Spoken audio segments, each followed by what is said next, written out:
So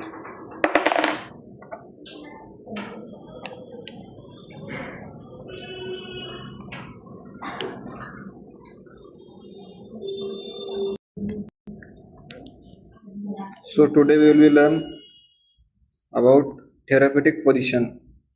Okay. So in therapeutic position we have so many position in as per the give the patient comfortable position. ज्या वेळेला पेशंटला मी comfortable position देणार आहे तर ती position त्याच्या सपोर्टिव्हसाठी आहे का परफेक्ट, बरोबर ना. जर का पेशंटला मी कम्फर्टेबल पोझिशन नाही दिली तर काय होणार, पेशंटला फील कम्फर्ट होणार नाही. रिझन ते आहे. मग आता त्यामध्ये आफ्टर सर्जरी पोझिशनिंग असते, बिफोर सर्जरी पोझिशन असते, नंबर ऑफ पोझिशनिंग असतात त्यामध्ये. तर त्या पोझिशनिंग आपण काय दिला पाहिजे, म्हणजे पेशंटला रिझन काय आहे बघा. तुम्ही ज्या वेळेला तुम्ही झोपतात तर जो तुमचा स्लीपिंग पिरियड असतो तो 6 to 7 hours असतो. सो ज्या वेळेला तुम्हाला झोप येणार नाहीत, प्रॉपरली स्लीप तुमच्या ॲड्युकेट असणार. रिझन काय असणार माहिती आहे तुम्हाला, तुम्ही प्रॉपरली कम्फर्टेबल पोझिशनमध्ये तुमचं पोश्चर नसणार आहे. सो तुम्ही जर का असं हेड डाऊन करून जर का झोपलेत तर तुम्हाला काही तुम्ही उठणार जास्तीत जास्त 10 मिनिटानंतर हेड डाऊन करून झोपलं. कारण की रिझन काय, कम्फर्टेबल पोझिशन ते नाही आहे. आणि ज्यावेळेला तुम्ही सुपाईन पोझिशनमध्ये झोपलेत ना असे कम्फर्टेबल पूर्ण, तर त्यावेळेला तुम्ही 6 hours पर्यंत झोपू शकता. पण तुम्ही बघू शकता तुम्ही नाईटला पोझिशनिंग चेंज करतात, ऑटोमॅटिकली तुमची बॉडी चेंज करते. रिझन काय की तुमच्या बॉडीच्या पार्टवरचं प्रेशर पडतं. मग ते प्रेशर पडल्यामुळे तुमची बॉडी काय करते, पेन करते. म्हणून तुम्ही काय करतात, पोझिशनिंग चेंज करतात. हे तुम्ही करतात स्वतः, की तुम्हाला कोणी सांगत नाही करा म्हणून, हे तुम्ही करतात तुमच्या कम्फर्टनुसार. सो तसंच जे पेशंट असतात जे की कॉन्शियस नसतात, अनकॉन्शियस असतात, त्या पेशंटमध्ये किंवा ज्या पेशंटची सर्जरी झालेली आहे त्या पेशंटला आपण थेराप्युटिक पोझिशनिंग हे प्रोव्हाइड करतो. सो आपण त्याला काय बोलणार आहे, therapeutic position of the for give the patient as per their comfortable. Okay. त्यामध्ये आहे पोझिशनिंग, त्याचा यूज, त्याची इमेज, 3 गोष्टी लक्षात ठेवा. ओके. तुम्हाला हे प्रॅक्टिकल ॲस्पेक्टसाठी खूप इम्पॉर्टंट टॉपिक आहे थेराप्युटिक पोझिशनिंग. फर्स्ट वन आहे supine position, a position where the patient is flat on his back. सगळ्यांना माहिती आहे, अगोदर तुम्ही झोपाच्या वेळेला काय करतात, हीच पोझिशनमध्ये तुम्ही प्रॉपरली स्लीप करतात. त्यामध्ये यूज काय त्याचा, supine is considered the most natural at rest position and is often used in surgery for abdominal, facial and the extremity procedures. So आता ही पेशंटला आपण कशी पोझिशनिंग देणार, ज्या पेशंटची झालेली आहे सर्जरी, ॲबडोमिनल सर्जरी. म्हणजे रिझन काय आहे, मग ही पोझिशनिंग काय देतो, कारण की पेशंटच्या ॲबडोमिनवरती प्रेशर पडणार नाही, त्याला कम्फर्टेबल वाटणार ना. जेव्हा तुम्हाला ॲबडोमिनल पेन होतो तुम्ही काय करतात, रेस्ट करतात या पोझिशनमध्ये. रिझन काय, तुमचा पेन कमी होतो, म्हणजेच का तुम्हाला कम्फर्टेबल वाटतंय ना. तसंच आपल्याला पेशंटला सुपाईन पोझिशनमध्ये प्रॉपरली रेस्ट करायला सांगायचे, प्रॉपरली पोझिशनिंग आपल्याला त्यांना द्यायची आहे. ओके. सुपाईन पोझिशनची इमेज तुम्ही बघू शकतात, ही सुपाईन पोझिशनची इमेज आहे. आता त्यानंतर आहे prone position. Prone position where the patient lies on his stomach with his back up.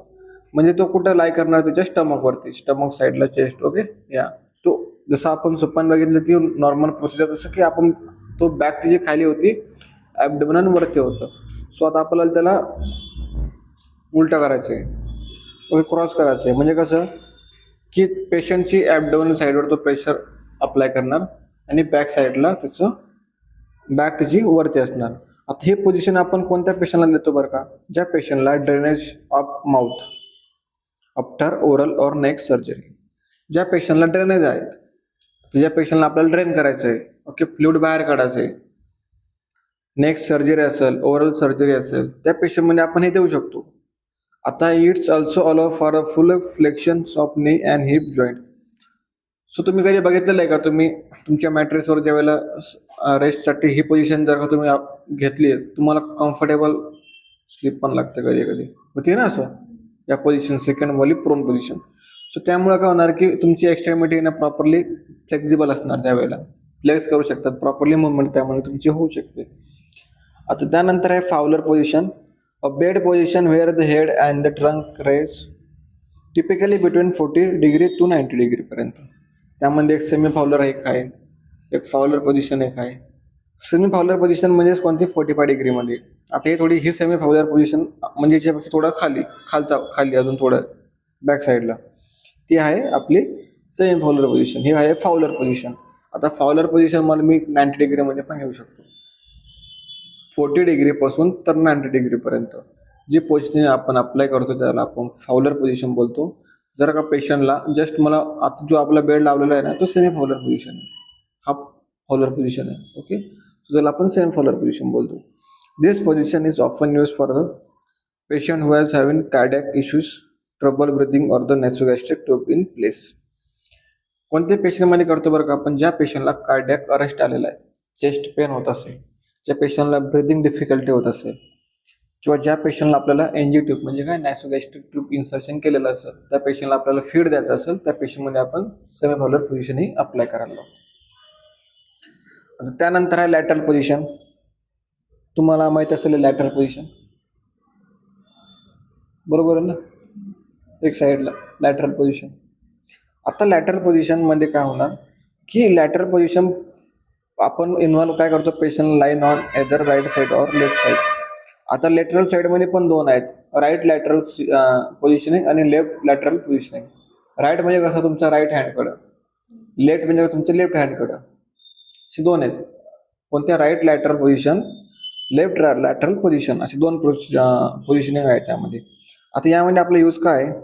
AIDS in medical procedure like enemas और रेक्टल एक्झामिनेशन. ज्यावेळेला मला रेक्टल एक्झामिनेशन द्यायचं असेल, एनिमा द्यायचं असेल, त्यावेळेला मी ही प्रोसिजर करतो. आता हाच माझी एक्झाम होती त्यामध्ये हा क्वेश्चन आला होता मेन्स एक्झाममध्ये की suppose patient is suffering from the rectal biopsy, so you will be which position provide on the patient comfortable or the examination positioning. तर त्यामध्ये ऑप्शन होते right lateral, left lateral, side lateral आणि lateral. Question बघितलं, answer option बघितलं कसं होतं त्यामध्ये. Second one काय आहे की assist postural drainage of lung secretion. जे माझं लंग्समध्ये सिक्रेशन आहे ना ते मी जर का मी लॅटरल पोझिशन घेतली ना तर तुम्ही काय करणार, असेस करणार. Auscultation sound, lungs auscultation sound 1 2 3 4 5 6 same back साईडला पण आहेत. Over the trachea, over the bronchials, over the alveola, 3 रिजनमध्ये असते. ओव्हर द ॲल्युला म्हणजे कोणते? रिजन खालचा. ओव्हर द ब्रॉन्कियस म्हणजे काय? इथं upper part of apex part of the lungs. आणि ओव्हर द ट्रॅकिया म्हणजे कोणता? 6 साऊंड असतात जे की आपण मेजर करतो, बरोबर ना. त्यामध्ये मला सेम बॅक साईडला सुद्धा मला असेस करावं लागेल पेशंटला एक साईडला देऊ. रिझन काय माहिती आहे का? पेशंटचं जे फ्लुइड असतं ना ते वन साईड होणार, मला जास्त सिक्रेशनचा साऊंड येणार. ओके, त्यासाठी पण मी लंग ड्रेनेज सिक्रेशनसाठी सुद्धा असेस करू शकतो. Facilitate airway clearance and the prevent for the aspirations. Airway क्लिअरन्ससाठी पण मला इम्पॉर्टंट असणार. ज्यावेळेला मी असं झोपणार ना तर माझा काय होणार, एअरवे सुद्धा क्लिअर होऊ शकतो. आणि प्रिव्हेंट फॉर ॲस्पिरेशन म्हणजे काय? ॲस्पिरेट करणे म्हणजे काय की ज्यावेळेला ॲस्पिरेशन म्हणजे डायरेक्ट ऑटोमॅटिकली आपले आतमध्ये जाणे, लंग्समध्ये जाणे, सो त्यासाठी सुद्धा मला प्रिव्हेन्शन होणार. आता लिथोथर्मी पोझिशन बघा, ही पोझिशनिंग आपण देतो फॉर डिलिव्हरी टायमिंगला. Lithotomy position okay is involve the patient lying on flat on her back with legs elevated to hip level or the above the often supported by the straps. Straps म्हणजे कोणते? त्या ठिकाणी बघा 2 strips असतात, त्या ठिकाणी आपण त्यांची लेग्स होल्ड करतो.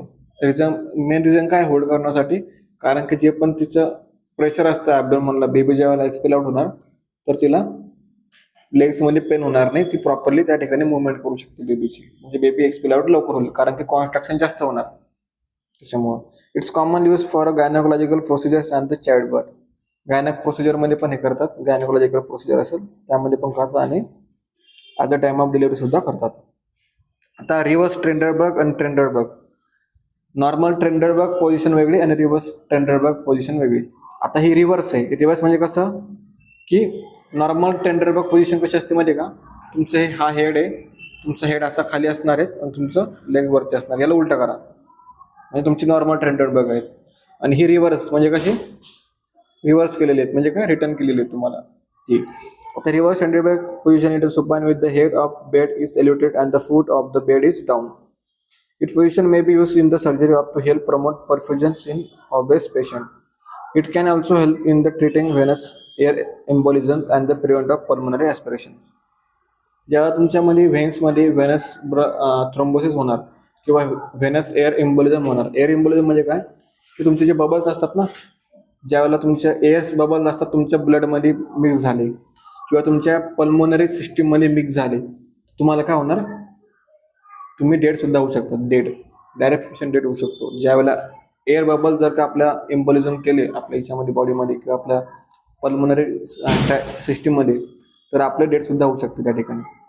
म्हणून आपण ही पोझिशन देतो आणि ते रिकवर करतो लगेच. ही पोझिशन आपण रिव्हर्स ट्रेंडरबर्ग त्यासाठी यूज करतो. ट्रेंडरबर्ग पोझिशन केव्हा देतो आपण, ज्यावेळेला पेशंटला फूड सर्जरी झाली असेल तेव्हा देतो, किंवा ज्यावेळेला पेशंटला शॉक आला असेल, शॉक हायपोव्हॉलेमिक शॉक, त्यावेळेला सुद्धा आपण ती पोझिशन देतो. रिझन काय होतं, तुमच्या न्यूरोलॉजिकल शॉक होतो ना, तुमच्या ब्रेनपर्यंत तुमचं ब्लड सप्लाय होत नाही, म्हणून आपण रिव्हर्स ट्रेंडरबर्ग पोझिशन देतो. म्हणजे तुमचं हेड एलिव्हेट करतो खाली. बघा खाली सुद्धा आहे ती ट्रेंडरबर्ग पोझिशन. बघा ती. सो सिम्स पोझिशन तुमची आवडते पोझिशन आहे सिम्स, है ना. झोपात पण ताणून झोपायचं. Okay. A prone lateral position in which the patient lies on his side with his upper legs and down in the towards the chest and the upper arm legs at the elbow. म्हणजे काय, तुम्हाला सगळ्यांना माहिती, explain करायची गरज नाही कशी positioning असते. त्यानंतर Sims position use for the administrated enema perinatal examinations and the comfort of the pregnancy. या ठिकाणी आपण त्यांना देतो. एनिमाज वगैरे असेल त्यावेळेला सुद्धा आपण देतो. रेक्टल एक्झामिनेशन असेल, पेरिनियल एक्झामिनेशन असेल त्यावेळेला आपण हे करतो. आता ट्रेंडरबर्ग पोझिशन आपण या ठिकाणी बघू. Trendelenburg position is involve in the supine position and sharply lowering the head of the bed and the raising the foot creating the upside down effect. In the past the position was frequently use to treat hypotension. Hypotension म्हणजे काय, ज्या पेशंटला जसा blood fall झाला आहे, म्हणजे BP fall झाला आहे, त्या पेशंटला आपण हे देतो. हायपोव्हॉलेमिक शॉक म्हणजे काय, हायपोव्हॉलिक म्हणजे काय, त्या ठिकाणी सर्क्युलेशन प्रॉपरली होत नाही. हायपो म्हणजे काय, डिक्रीज. व्हॉल्युम म्हणजे काय, volume. Decrease the volume of blood pressure to the patient. ज्या पेशंटला प्रॉपरली ब्लड सप्लाय पोहोचत नाही त्याच्या न्यूरोलॉजिकल सिस्टीमपर्यंत, म्हणून आपण काय करतो, ट्रेंडरबर्ग पोझिशन ही देतो. समजलं. It's helpful during the gynaecologicals and the abdominal hernia. Abdominal hernia असेल त्यावेळेला सुद्धा आपण ही ट्रेंडरबर्ग पोझिशन देतो. सर्जरीज, जी सर्जरी झाली असेल, ॲब्डोमिनल सर्जरी असेल, ओके, त्यामध्ये सुद्धा आपण देतो. And the placement of central line. जी सेंट्रल लाईन असते ती माझी ह्या ठिकाणी इंटरनल ज्युगुलर व्हेन म्हणजे इन्सर्ट करतात. इंटरनल ज्युगुलर व्हेन म्हणजे ह्या ठिकाणी जी व्हेन असते ना, ही व्हेन ती माझी इंटरनल ज्युगुलर व्हेन असते. इंटरनल ज्युगुलर आर्टरी तुम्हाला माहिती आहे, कॅरोटिड आर्टरी सगळ्यांना माहिती आहे, ज्या ठिकाणी तुम्ही पल्स फील करता. त्याच्या साईडला थोडीशी असते तुमची इंटरनल ज्युगुलर व्हेन. आर्टरी नसते इंटरनल ज्युगुलर व्हेन. तुमचं मी नॉलेज चेक करण्यासाठी बोललो. आर्टरी पण असते. कोणी हा पण बोलत नाही पण बोलत, सगळे असे बोल. कन्फ्युजन म्हणजे समजून घ्यायचं तुमचं लॅक ऑफ नॉलेज. ज्या ठिकाणी माणसाला कन्फ्युजन होतं म्हणजे लॅक ऑफ नॉलेज. पढाई करणं जरूर आहे. आता ज्यावेळेला मी सेंट्रल लाईन इन्सर्शन करणार ना, त्यावेळेला सुद्धा मी ही पोझिशन देऊ शकतो, ट्रेंडरबर्ग पोझिशन. आता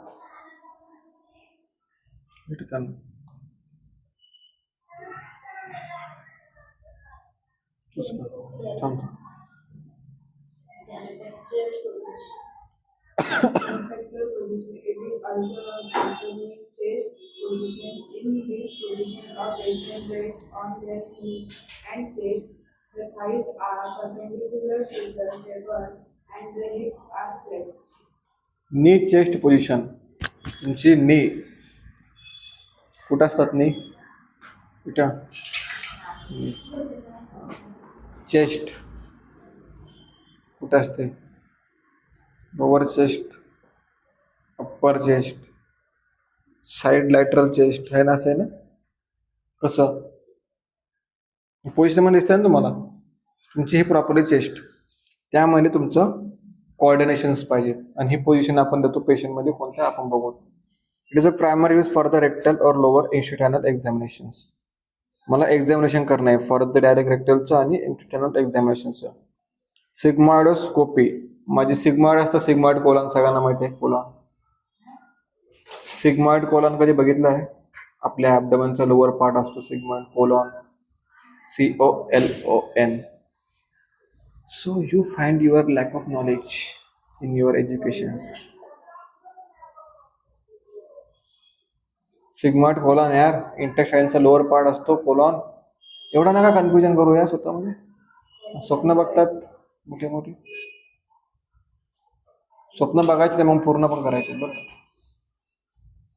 बरोबर की नाही? जर का स्वप्न बघतो तर मला पूर्ण पण करायला पाहिजे, तेवढी हिंमत पाहिजे. अरे सिग्मॉइड कोलन माझा जो ॲब्डमन असतो ना, त्याच्या लोअर पार्टला काय असतं? सिग्मॉइड कोलन यार. सिग्मॉइड कोलन जो लोअर पार्टला असतो तो सिग्मॉइड कोलन. सगळ्यांना माहिती आहे सिग्मॉइड कोलन कुठंच असतो खरंच?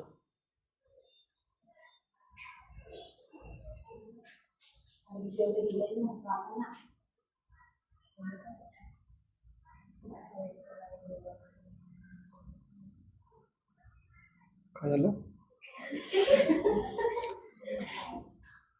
तुम्ही बनवलं नाही का ॲब्डमनचं?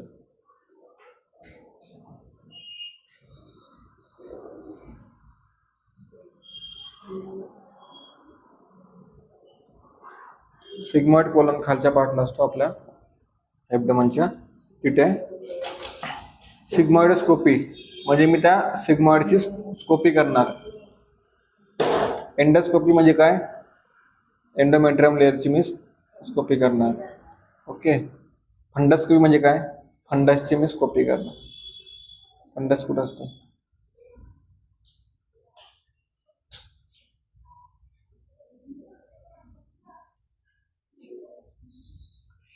त्यानंतर आहे सर्टन गायनेकोलॉजिकल प्रोसिजर्स. त्यामध्ये मी जास्त नीचेस्ट पोझिशन देणार आहे. त्यानंतर आहे ऑर्थोपेनिक पोझिशन. कोण रीड करतो? मी सांगतो. ऑर्थोपेनिक पोझिशन म्हणजे काय? सिंपल आहे. ज्या वेळेला तुम्हाला रेस्पिरेटरी प्रॉब्लेम असेल, COPD असेल, अस्थमा असेल, ब्रिदिंग इन डिफिकल्टी असू शकते एखाद्या वेळेस, त्या पेशंटला आपण ही पोझिशन देतो, ऑर्थोपेनिक पोझिशन. ऑर्थोपेनिक पोझिशनला काय ट्रायपॉड पोझिशन सुद्धा बोलतात. Tripod, TRIPOD, tripod position. So पेशंटला कसं देणार आपण ही पोझिशन? तुम्ही घेताय ना, आता त्याने घेतली तशी तिने घेतली पोझिशन. हां. सो त्यामध्ये आपण काय करणार? पेशंटला डायरेक्टली हार्ड सरफेसवर आपण नाही देणार, आपण त्याला एक्स्ट्रा पिलोज अप्लाय करणार. का? कारण की त्याला प्रॉपरली काय झालं पाहिजेत.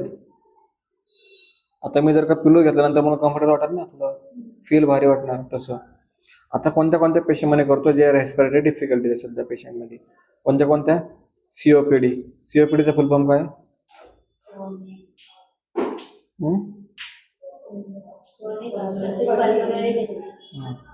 अस्थमा आणि हार्ट फेल्युअर. ओके, बरोबर ना? COPDचा फुल फॉर्म खरंच 100%. चुकीचं निघलं तर तिथे वाचून सांगितलं. कोणा सांगितलं होतं?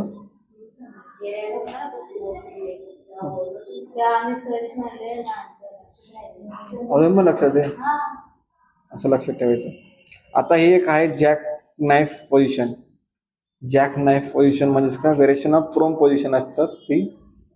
सो ती पोझिशन आपण करतो individual for the there stomach and that is prone position. Its hip flex at 90 degree and angle and lower head and the legs lower than the hip.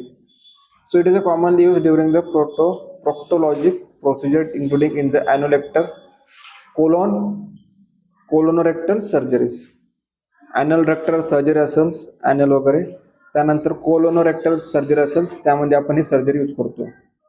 समजलं? सो हे आपले झाले पोझिशनिंग. कोणत्या कोणत्या positioning बघितलं आपण?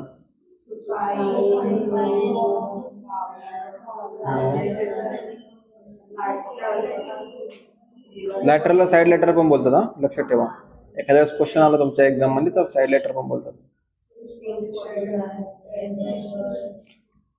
ट्रेंडेड बगचं प्रोनाउन्सिएशन करा ना एकदा. ट्रेंडेड बग करा करा. अरे